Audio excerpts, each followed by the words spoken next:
우리가 매일의 삶에서 보이는 것, 그리고 보아야 할 것의 어떤 그 경계선에서 우리가 무엇을 구하고 우리가 무엇을 찾아야 되는지를 깨닫게 해주는 말씀입니다. 이것이 바로 우리 신앙생활의 성공과 실패를 가늠하는 아주 중요한 사실이기도 합니다. 오늘 읽은 말씀의 배경은 이렇습니다. 아람 왕이 이스라엘을 무너뜨리기 위해서 기습 공격을 계속해서 가합니다. 그런데 기습 공격을 가하는데 번번이 이 이스라엘을 공격하면서 아람 왕이 실패를 하는 거예요. 그러다 보니까 이 아람 왕은 누군가가 우리 안에 첩자가 있지 않을까라고 하는 그 의심을 가질 수밖에 없는 상황이 된 것입니다. 이때 그 아람 왕의 신하가 우리에게 첩자가 있는 것이 아니라 이스라엘에는 하나님의 사람 엘리사가 있기 때문에 엘리사가 가지고 있는 그 신비한 능력으로 왕 당신께서 그 침실에서 하는 일조차도 엘리사는 알기 때문에 그렇게 준비하는 것입니다 라고 이야기를 합니다. 이 말을 들은 아람 왕은 어떻게 했어요? 그러면은 엘리사만 잡으면 된다라고 생각하는 거죠. 그래서 이 엘리사가 있는 한 전쟁에서 결코 승리할 수 없다라고 판단한 이 아람 왕은 우선 이 엘리사가 있는 곳을 파악합니다. 그리고 엘리사를 잡아오기 위해서 지체 없이 행동하기 시작합니다. 14절 말씀에 보니까 왕이 이에 말과 병거와 많은 군사를 보내매 그들이 밤에 가서 그 성읍을 에워쌌더라라고 말씀하고 있습니다. 즉 이 엘리사가 있는 곳을 알았기 때문에 이제 밤중에 몰래 가서 그 엘리사가 있는 성읍을 완전히 포위했다라고 하는 것이죠. 그러니까 엘리사 한 사람을 잡기 위해서 엘리사가 머물고 있는 그 도단성에 중무정한 많은 군사들을 보냈다는 것입니다. 아람 왕은 이미 나병에 걸렸던, 우리 지난주에 말씀을 나눴던 이 나만 장군이 완전히 치료받았던 그 사실에 대해서 알았을 것입니다. 하나님이 어떠한 분이시고 하나님이 이 엘리사를 통해서 어떻게 역사하셨기 때문에 이 나만 장군이 어린아이 살같이 깨끗하게 받는 그런 치료를 받은 것을 알았다라면은 그가 이런 행동을 하지 않았을 텐데 아직 그에게는 하나님을 알지 못하는 상황입니다. 하나님이 우주 만물을 주관하시는 여호와 하나님이심을 아람 왕은 여전히 깨닫지 못하고 있는 상태인 거죠. 그러니까 깨닫지 못하면은 아람 왕 자신뿐만 아니라 자기 백성들도 피곤한 삶을 이어가는 것을 우리는 보게 되는 것이죠. 시편 49편 20절의 말씀대로 사람이 존귀한 존재이지만은 하나님이 주시는 기회를 깨닫지 못하면은 멸망하는 짐승과 같다라고 말씀하고 있는 것이죠. 그러니까 깨닫지 못하기 때문에 똑같은 일들을 우리는 반복하고 후회하고 그렇게 살아가는 인생, 어리석은 인생을 살아가는 것입니다. 우리가 하나님 앞에서 회개할 때, 회개란 무엇이죠? 다시 돌아서는 거예요. 완전히 변화된 삶을 이어가야지 그것이 참다운 회개가 되는데 우리는 회개하는 것 같지만 그것은 회개가 아니라 후회하는 것이죠.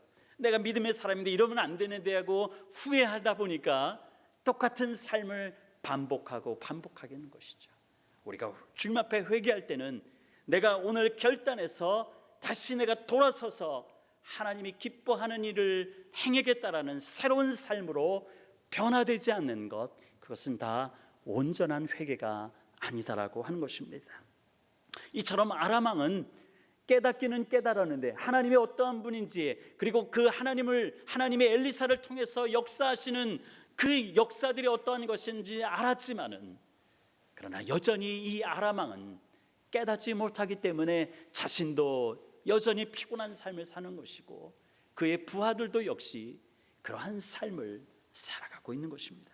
사랑하는 성도 여러분, 하나님이 저와 여러분들에게 한 번 더 주시는 그 기회를 우리가 깨닫지 못하고 내 생각, 내 방식대로 산다라면은 나뿐만 아니라 내 가족, 내 주변에 있는 사람도 얼마나 피곤한 삶을 살고 있겠습니까?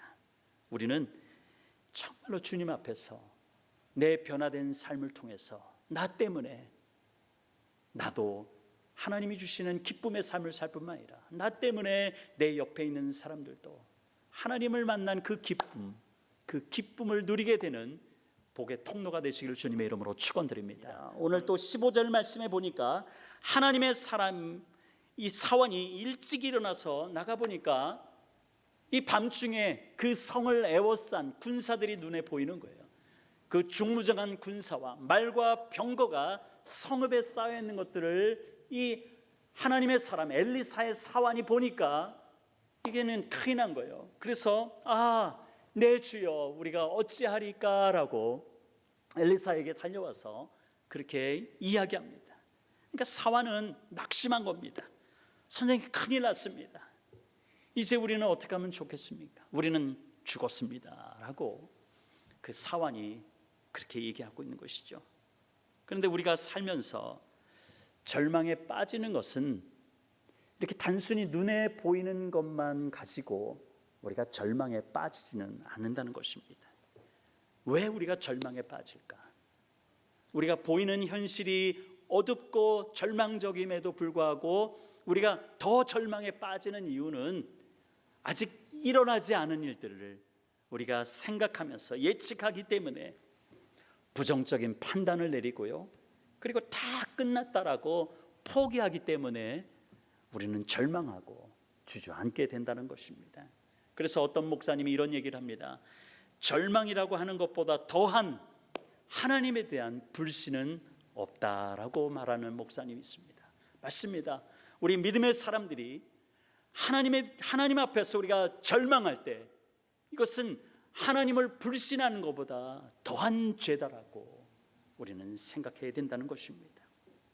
엘리사의 사환은 아직 믿음의 눈이 열려져 있지 않았기 때문에 눈에 지금 보이는 현실만 바라보게 된 것입니다.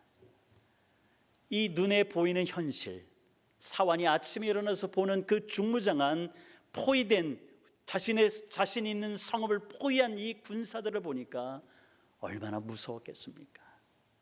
사랑하는 성도 여러분, 우리가 보이는 것으로 인해서 내 몸에 보이는 것, 내 몸의 통증들, 내 삶의 인생의 절벽들, 내 현실 절벽 앞에 우리가 매몰될 때 우리는 절망하고 주님이 보이지 않는다는 것입니다. 그러나 우리가 보아야 할 나와 함께 하시는 예수 그리스도를 우리가 바라볼 때 우리는 평안할 수 있고요, 여전히 현실 절벽은 그대로이지만 내 몸의 통증은 그대로이지만 우리는 주님의 손을 붙잡고 오늘도 기도하는 자리에 나갈 수 있는 줄 믿습니다. 엘리사의 사환은 곁에서 시중들며 엘리사를 통해서 역사하신 하나님의 일들을 분명히 경험했을 것입니다. 그런데 강력한 군대가 눈앞에 보이니까 엘리사를 통해서 역사하셨던 하나님이 그의 눈에 보이지 않았던 것입니다. 반면에 하늘의 것을 바라보는 그 영의 눈을 가진 엘리사는 똑같이 눈에 보이는 현실이지만은 그러나 그 현실 앞에 절망하지 않고 하나님의 역사를 기대했다는 것입니다. 16절의 말씀에 보니까 대답하되 두려워하지 말라. 우리와 함께한 자가 그들과 함께한 자보다 많으니라. 아멘. 저와 여러분의 인생 가운데 많은 인생의 모든 절벽 가운데 그 인생의 절벽보다 그 절벽 뒤에 계시는 우리와 함께 계시는 하나님이 더 크심을 우리 늘 기억해야 될 줄로 믿습니다. 안절부절 못하는 사환에게 엘리사는 우리 편에 있는 사람이 더 많단다, 그렇기 때문에 너는 두려워하지 말라라고 지금 가르치고 있는 것입니다. 이 도단성의 엘리사는 아람 왕이 많은 군사를 보내 자신을 잡으려 온다는 것을 왜 몰랐겠습니까? 침실에서 아람 왕이 다양한 전략을 짠다 할지라도 이 엘리사는 다 알았는데 하물며 자신을 잡으러 오는 그 아람 왕의 계획을 모르진 않았을 것입니다. 하지만은 이 엘리사는 안절부절 못하며 도망가거나 또한 걱정하지 않았다는 것입니다. 이유는 단 한 가지입니다. 엘리사가 똑같은 현실 절벽 앞에 자신을 죽이기 위해서 지금 오는 그 아람 군대 앞에서도 그가 요동하지 않았던 그 이유는 단 한 가지입니다. 눈에 보이는 것보다 자신이 보아야 할 것이 더 컸기 때문인 것이죠. 믿음의 눈을 열어 자신과 아람 군사들을 둘러싸고 있는 하늘의 무수한 불말과 불수레를 이 엘리사는 봤기 때문에, 그 중무장한 하나님의 군대를 보았기 때문에 그는 어떠한 현실 앞에서도 요동하지 않았던 것입니다. 바로 이것이 믿음의 눈이 열린 자와 믿음의 눈이 여전히 열리지 못한 자의 분명한 차이라 하는 것입니다. 야곱이 아내와 자녀들을 이끌고 라반의 집에서 이제는 나갈 때 그의 앞에 기다리는 것은 이 야곱 때문에 자신의 장자권을 빼앗긴 에서가 자신의 군사들을 데리고 야곱 앞으로 다가오고 있습니다. 그리고 뒤에서는 이 라반이 삼촌 라반이 자신이 속았다라고 생각하니까 이 뒤에서 군사들을 이끌고 또한 야곱과 야곱의 그 가족들을 추격해 오는 것입니다. 앞에서도 오고 뒤에서도 추격해 오는 이 진퇴양난의 상황에서 이 야곱은 창세기 32장 1절과 2절에서 마하나임의 하나님의 군대를 만나는 것을 고백합니다. 야곱이 길을 가는데 하나님의 사자들이 그를 만난지라. 야곱이 그들을 볼 때 이르기를 이는 하나님의 군대라 하고 그 땅 이름을 마하나임이라 하였더라. 이렇게 기록하고 있습니다. 여기서 마하나임이라고 하는 이 뜻은 두 군대라고 하는 뜻입니다. 즉 마하나임의 하나님은 두 군대를 이끌고 야곱의 앞에 공격에서 보호하시고 뒤에서 추격해 오는 라반의 공격을 보호해 주시는 하나님이다라고 지금 마하나임의 하나님을 고백하고 있는 것입니다. 사랑하는 성도 여러분, 저와 여러분의 하나님은 마하나임의 하나님인 줄 믿습니다. 두 군대를 우리 가운데 보내주셔서 우리의 앞에서 우리의 삶을 이끄실 뿐만 아니라 우리 뒤에서 우리를 공격하는 무수한 많은 일들 가운데 하나님께서 앞뒤로 보호해 주시는 하나님이 바로 저와 여러분의 하나님, 살아계신 하나님이신 줄 믿으시길 바랍니다. 이 믿음이 있을 때 우리는 결코 이 땅의 삶이 녹록지는 않지만 우리는 오늘도 믿음으로 걸어갈 수 있는 것입니다. 눈에 보이는 것은 똑같지만 눈에 보이는 것에 좌우되지 않고 눈에 보이는 문제보다 크신 하나님을 우리는 바라보아야 하는 것입니다. 수많은 절망 가운데서도 하나님만을 의지했던 이 다윗의 고백을 한번 보십시오. 시편 27편 3절의 말씀입니다. 우리 함께 읽겠습니다. 시작. 군대가 나를 대적하여 진칠지라도 내 마음이 두렵지 아니하며 전쟁이 일어나 나를 치려 할지라도 나는 여전히 태연하리로다. 아멘. 이 다윗의 일생이 얼마나 고난의 시간이었습니까? 그러나 이 고난의 시간에 그는 하나님만을 바라보는, 정말로 보이는 것이 아니라 보아야 하는 것을 그가 분명히 알았기 때문에 그런 많은 공격에도 내 마음이 두렵지 않고 나는 여전히 태연합니다라고 고백할 수 있었던 것입니다. 어떤 경우에도 나는 오직 하나님만을 의지하며 살아가는 자의 고백인 줄 믿습니다. 믿음의 눈이 열려야, 저와 여러분의 믿음의 눈이 열려야 절망의 상황에서도 하나님을 소망하고 우리는 오늘도 의지할 수 있는 것입니다. 그래서 우리는 반드시 우리가 간절히 기도하고 구해야 될 것이 무엇이냐? 하나님, 내 믿음의 눈을 열어 주십시오. 내 믿음의 눈을 열어 주십시오. 믿음의 눈을 뜨지 못해 현실의 위기만 보고 크게 절망했던, 이제는 다 끝났다라고 하는 이 사환을 위해서 엘리사는 17절 말씀에 보니까 주여 눈을 열어 보게 하여 주시옵소서. 눈을 열어 보게 하여 주시옵소서. 불신앙으로 인해서 다쳤던 그 영적인 눈을 열어서 하나님의 역사들을 보게 하여 주십시오라고 기도했던 것입니다. 이 엘리사의 기도를 들으신 하나님께서 이 사환의 눈을 열어주셨습니다. 그리고 하반절에 보니까 그가 보니 불말과 불병거가 산에 가득하여 엘리사를 둘렀더라. 그 전에 그가 보였던 세계는 그저 현실의 절벽, 아람 군대가 자신을 잡기 위해서 왔던 그 중무장한 군사들만 보였지만 이제 영적인 눈이 열리니까 그가 보니, 이 사환이 보니 불말과 불경거가, 하나님의 군대가 엘리사를 둘렀다라고 하는 것이 보인 것입니다.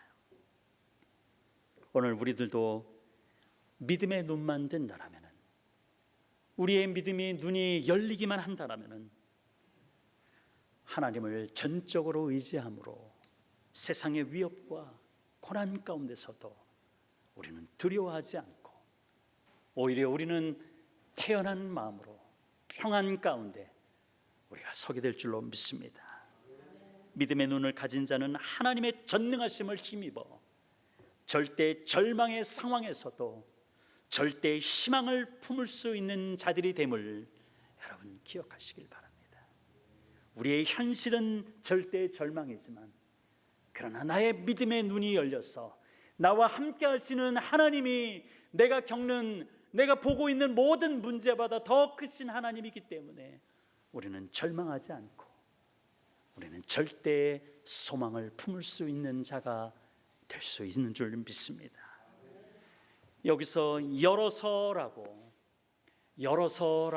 표현한, 그의 눈을 열어서 보게 하옵소서라고 할 때 열어서라고 하는 이 해석된 단어는 상징적으로 예리하게 관찰하다라고 하는 뜻이 있습니다.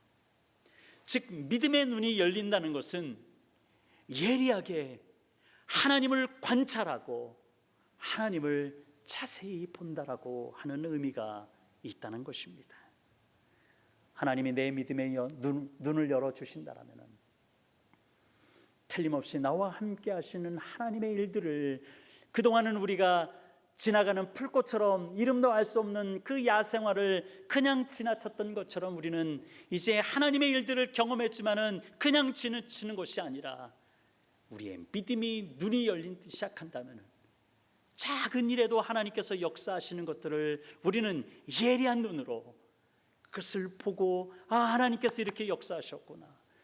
그때는 내가 몰랐는데 하나님께서 이렇게 역사하셔서 나의 가정 가운데, 나의 삶 가운데 역사하셨구나. 우리 코로나 은혜 한인교회 가운데 역사하셨구나 라고 하는 그 눈이 열려진다라고 하는 것입니다.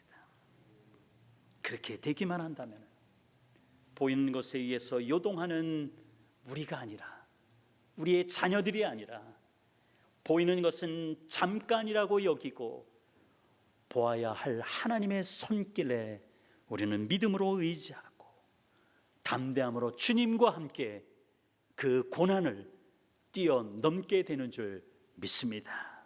사랑하는 성도 여러분, 현재 여러분이 겪고 있는 그 고난, 위기의 상황에서 우리에게 가장 필요한 것은 분명합니다. 당장 내 몸의 고통, 내 안에 있는, 내 앞에 있는 모든 문제들이 당장 해결되는 것이 소원이지만은 그것보다도 더 우리에게 필요한 것이 있습니다. 그것은 하나님이 허락하시는, 엘리사의 사환이 보았던 그 불말, 불병거를 볼 수 있는 믿음의 눈인 것입니다. 마하나임의 하나님을 만나는 것, 이것이 무엇보다도 우리 삶에 가장 필요한 것임을 여러분 기억하시길 바랍니다.